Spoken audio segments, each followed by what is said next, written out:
Hey, Lauren. Hey, Lauren. How's lockdown? Oh, hey! How are ya? See you, darling. Oh my gosh, I've just woken up. Yeah, geez, you look good for someone who's just woken up. Oh, I know I wake up like this every single day. Do you know my favourite thing about lockdown is? What? I don't have to get dressed. Sometimes I don't even have to get out of bed. I know. I'm here. What a cool cup. Is that This is my Charles and Diana commemorative wedding cup. I'm still waiting for my divorce shot glasses. I think they're lost in the mail. piss up? Hey, what are we going to do today? We are going to talk about a few things. We've done some surveys. Yes, you've got to tell me all about the survey that you did recently about counteroffers. Yeah, we'll do that. We're also going to get to a survey you've done on vaccination in recruitment. That was a cat amongst the pigeons. Now. And then we'll also just tick off a little bit on Great Resignation before we finish up for the day. So many things, people. All right, so counteroffers. Everyone's been talking about them, haven't they? Oh my God, the bane of my existence. 3 offers went out this week and 3 counter offers, and I managed to save 2. Wow. So look, we did a survey over the last month and we've had just under 300 responses. Ooh. And just to let people know that in the last 2 years, 56.5% of people who have accepted a new opportunity get counter offered by their current employer after that. And of that, nearly 60% accept. Wow. So that means about 1 in 3. About 1 in 3 people. Debunked, though, the standard myth for the last few decades of 80%, though, of accept the counter offers and leave. What's that, sorry? Has it debunked the myth? Oh, sorry, I'm still half asleep. Where's the coffee? Get your wife to get you a coffee. I've got one. Here it is, right here. Yes, buddy. I'll tell you what, where's Harvey? He's visiting his uncle today. Anything could happen here. My kids could walk Mummy in. needs a break, otherwise he'd be all over this like a fat dog on biscuits. So you're asking about people who leave within a particular time, right? Yes. So according to our results, again, about 300 people, 18% of people who accept a counteroffer leave within the first 6 months. Wow. 45% in the first 12 months and 64% within the first 2 years. So it is very different to what we've been brought up on, isn't it? The urban myth from somewhere around 1969. So that's a double banger for us because we're losing people to counteroffer, and those people who are accepting counteroffers aren't leaving as often or as quickly as we first thought. So why are they leaving or staying? What are their reasons? Really, really good. So the main reason, and I think it's around about 82%. 82% of people are staying or accepting a counteroffer because of more money.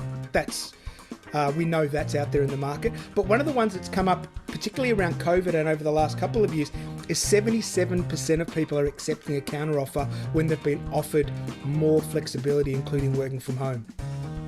Well, we do know that working from home and remote working has just been pushed forward. One good thing to come out of COVID. So, yeah, cheers to that, buddy. That's a great plan. Yeah, and look, and the other big things are 42% were offered a promotion, 26% were offered a completely different role, so taking a different career path, but with their existing employer. And 1% were offered a seat on the executive. So if you can get that, good luck to you. Lucky bastards, aren't they?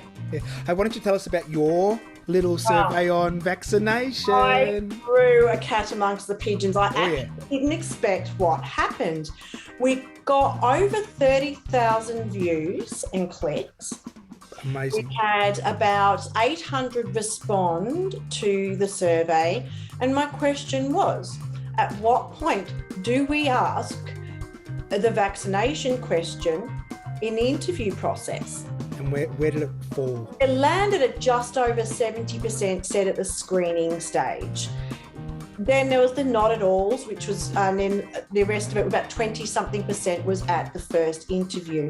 So the screening stage is winning for sure. But it also had quite a lot of responses about don't ask, and we had a few anti-vaxxers pop into the chat. We had a few people saying it's an infringement on my rights. And then the debate then sort of obviously moved on about an employer's obligation of providing a safe and healthy workplace for their employees. And there's going to be industries where this is going to be mandatory, like healthcare and places like that. And we're going to have to live with this for the rest of our lives. And unfortunately, this is the way we go. Vaccines have been mandated for the last 300 years. Exactly right. I believe the first vaccination mandate came out by the US Army back when they were fighting the British for sovereignty. Do you know what they had to be vaccinated against? It was smallpox and those types of things. Is that what they were calling the POMs back then? So there was measles, and they would decimate whole entire legions or whatever they call them in the army. I'm not really up on that. But, so they were mandating it way back then. I found it really interesting, some of the people who just, got really, really shirty about, their civil rights being, I was... Isn't it my civil right to be able to go to work and know I'm not going to catch disease? Yeah, we're both double vaxxed and we encourage everybody who watches this to get double vaxxed. It's the way of the world. We're not going to open up properly until we get to that certain point. That's right. Please. Yeah. So also, we've been having a good old chat, and we did that with Laura over at Paper Cuts recently about the Great Resignation debate. Yeah, and it's gaining traction, isn't it? So we know that the US and Europe are going through the Great Resignation now, and we're starting to see it filter through, with most experts predicting March, April, it's going to get massive here. I think we're already seeing it. Oh, yeah, we are. But don't forget, Lauren, imagine this. So our good friends Encore, who are sponsoring us this month, they've done a state of contracting survey, and their results say that about 50% of all contractors, this is going to kill you, Lauren, 50% of all contractors in the tech market in Australia are looking to move overseas when borders reopen. I know, right? So imagine when that happens. And don't forget, when the borders open, we're going to have a lot of people coming in. So imagine the movement in the contracting space. And a lot of it's due to the Great Resignation. People are just saying, what the heck? What the hell? We've put up with whatever we've put up with for 18 months or 2 years. We're going to go and do something that we want to do. Well, this is going to test the waters as well on, are we going to engage overseas contractors to work on our projects in our time here? So this will be an interesting road to follow. Yeah, really, really, really interesting. But we've got some other stuff we want to share with you. We want to talk, and you're probably sick to death of us talking about it, but we really want to plug the ITAs. The ITAs! Oh, how exciting. Well, I can't believe the tickets are flying out the door still. I have had to open up more ticket releases recently as they are going out the door. Tables are selling. And yes, we've moved the date for the third time to the 24th of February. More time to get through the summer and fit into those fabulous frocks, ladies. Get your tan up. I am rocking up like there is no tomorrow. I am going to be a disco ball on legs. And we also know that, Australia will be open up by then, right? Oh, yes. But as far as we know, and please people believe this is going to happen, we're pretty sure it's going to be a vax-only event, given what the event spaces and venues have to do these days. So again, another reason, if you want to come and party, if you want to come and have a drink, if you want to come and share an evening with everyone and everything that's good in our industry, go and get your bloody Astra. Jump on and listen to the podcast we did recently with Bruce Keebar, who runs Australia's biggest events and catering company, independently owned company. So he was on Q&A last week too. Last night, actually. Well, there you go. The reason I said last week is because we're putting this video out next week. Well, anyway, I'm a bit of a deal, aren't I? But so ITAs, please get your tickets. Look, if you're nominated, a finalist and you haven't got your tickets, what the hell are you waiting for? Get a big table, celebrate. The surprises will come thick and fast throughout the night. Oh, will they what? Not wait. I was just emailing a moment before we got to have a chat.